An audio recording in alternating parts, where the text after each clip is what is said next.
சாப்பாடு ரெடி ஆயிடுச்சுங்களா? ஓ ரெடி ஆயிடுச்சு. சீக்கிரமே இன்னைக்கு ரெடி ஆயிடுச்சு. பார்க்கலாமா? வாங்க. சுட சுட சாதம்,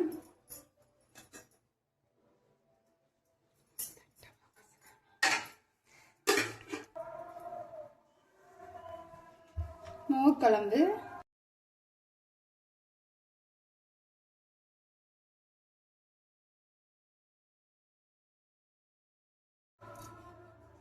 வெண்டைக்காய் பொரியல்,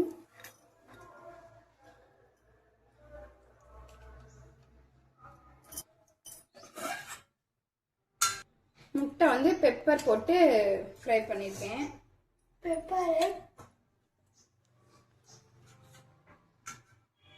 இன்னைக்கு எங்க வீட்ல இதுதான் ஸ்பெஷல். உங்க வீட்ல என்ன ஸ்பெஷல்னு மறக்காம கமெண்ட் பண்ணுங்க. எங்க வீடியோ பிடிச்சினா லைக் அண்ட் சப்ஸ்கிரைப் பண்ணுங்க, ஷேர் பண்ணுங்க. Okay bye, Tata.